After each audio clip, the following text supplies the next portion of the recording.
Hello, it's me, Moist Andy again, and today what I'm going to be talking to you all about is how chronic illness is manifesting itself throughout our current healthcare system. See, doctors these days, they follow something called an allopathic model.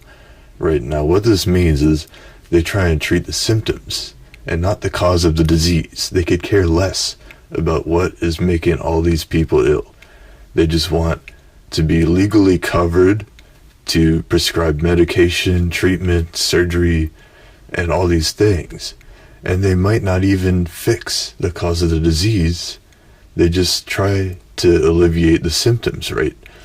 This is why they prescribe, they promote all the time non-steroidal anti-inflammatory drugs like Tylenol, Aleve, Motrin, aspirin, all these nasty things. The ibuprofen is horrible for you. What it does is it destroys your natural healing process. To heal the cartilage naturally, it just blocks the inflammation, which is the natural process by which you heal yourself from an injury. Okay, you can't just ignore the cause of the disease and treat the symptoms. This is no good at all.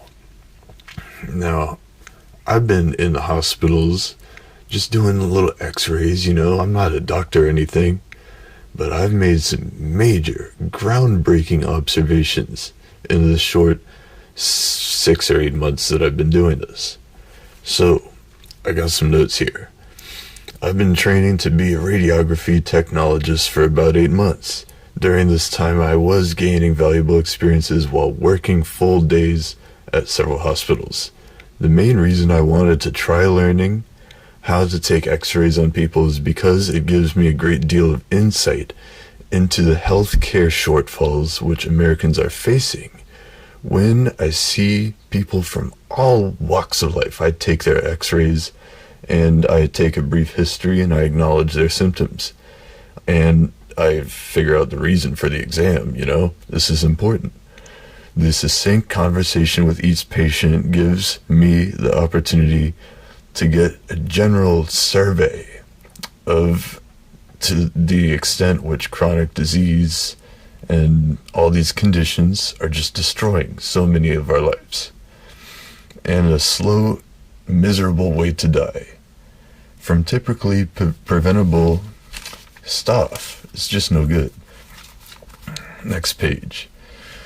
There's a bunch of idiopathic conditions which are acquired by medically acceptable means, okay? What idiopathic means, it's basically the Latin root word idiot, okay? It means they were unintentionally the cause of something that happened in a hospital. The decision of a doctor caused this to happen. So, for example, when a patient seeks medical care for minor ailments, sinusitis, chronic cough, whatever, sciatica, a medical doctor will usually start by identifying their diagnosis as using imagery, labs, tests, and once they've found a diagnosis and it's been somewhat narrowed down, they can just they're already over-prescribing them by that point, but with dangerous, very hazardous medications, which may commonly cause even more health complications. There is a high concern regarding our current allopathic healthcare system because it is clearly rendering sick patients into a worsening status. And what I'm not trying to say here is that doctors are pursuing necessarily harmful actions purposefully, but they have legal ramifications if they don't treat the symptom.